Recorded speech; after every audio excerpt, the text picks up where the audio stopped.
Hello students. तो आज हम चैप्टर 12 इसका सेकंड एक्सरसाइज है, एक्सरसाइज 12.2। तो इसमें आज जो क्वेश्चन करेंगे वो वॉल्यूम से रिलेटेड क्वेश्चन सॉल्व करेंगे। वॉल्यूम से रिलेटेड क्वेश्चन सॉल्व करेंगे तो स्टूडेंट्स आइए पहले हम क्वेश्चन को रीड करते हैं।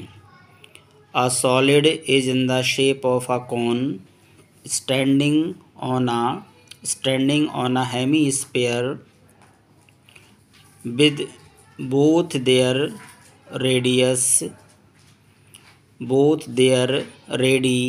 being its equal to 1 centimeter and height of the cone is equal to its radius. Find the volume of the solid in the term of pi. तो question समझते हैं स्टूडेंट। पहले क्या है, एक सॉलिड है, ठोस है, उसका शेप कैसा है? उसका शेप है ऊपर वाला upper part is in the shape of conical and lower part is in the shape of hemisphere. ये ठोस है, इसका ऊपरी हिस्सा है वो कॉन के टाइप का है और नीचे का हिस्सा है वो हेमी स्फीयर के टाइप का है। इससे मिलकर के पूरा सॉलिड बना है। तो इसका कितना वॉल्यूम होगा, इसका पूरा टोटल वॉल्यूम हमको फाइंड आउट करना है। अब इसमें गिवन क्या है कि जो रेडियस है हेमी स्फीयर की और वही रेडियस होगी कॉन की, क्योंकि दोनों का बेस एक ही है, इसी बेस पर कॉन बना है। तो इस कंडीशन में दोनों का डायमीटर और दोनों की radius will be equal to. Students में एक कंडीशन और दे रखी है कि the height of the cone is equal to the radius of the cone.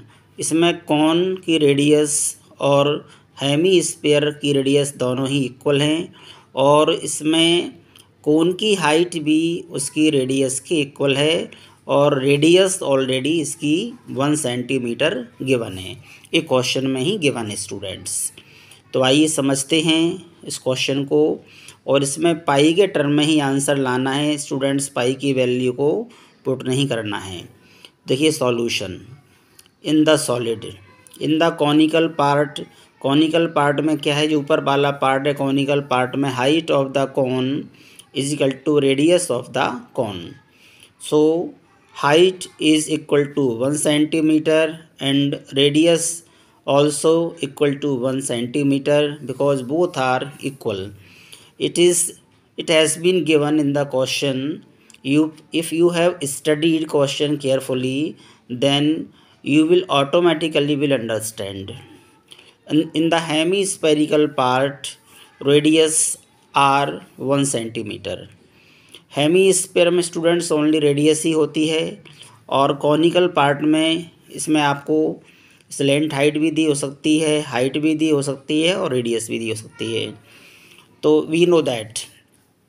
अब हमको वॉल्यूम फाइंड करना है, तो इसके फॉर्मूले हमको वॉल्यूम ऑफ द कॉन क्या होता है, what is the formula of the volume of the cone. So formula होता है students 1/3 pi r square h. Volume of hemisphere होता है students 2/3 pi r cube. Now we have to find the total volume of the solid. Now look that volume of the solid is equal to volume of hemisphere plus volume of cone. Volume of hemisphere का formula अभी बताया था आपको, I have told you just now 2/3 pi r q plus volume of cone is 1/3 pi r square h. 2/3 pi, the value of r is 1 plus 1/3 pi, the value of r 1 का square plus the value of h is also 1. Now students, the q of 1 is 1, so this is 2/3 pi. Now we solve this part, so we will get 1/3 pi. Add both the parts. So now we will get 2 pi plus 1 pi upon 3. After taking the LCM 3 pi upon 3, 3 से 3 cancel हो जाएगा students, पाई बचेगा। तो the solid जो solid है उसका volume आ जाएगा pi. So students therefore the volume of the solid is pi centimetre cube. हमेशा वॉल्यूम की यूनिट होती है क्यूब, सो इसका वॉल्यूम होगा पाई सेंटीमीटर क्यूब। तो स्टूडेंट्स डायग्राम बनाना बहुत कंपलसरी है। डायग्राम बनाने के साथ साथ आपको इसकी हाइट रेडियस को इंडिकेट करना डायग्राम में ज़रूरी है, फिगर में। तो मुझे उम्मीद है कि ये क्वेश्चन आपको समझ में आ गया होगा। मैंने समझाने का पूरा प्रयास किया है। फिर भी if you have any kind of difficulty in understanding, then please write your suggestion in the comment box. I will try to solve your doubts. Please, यदि आपको मेरा वीडियो पसंद आए तो इसको लाइक अवश्य करें और शेयर करें, और मेरे चैनल को अवश्य ही सब्सक्राइब करें। इससे हमको मोटिवेशन मिलेगा और मैं आपको नए नए वीडियो लाता रहूँगा। Thank you very much for watching this video. Thank you.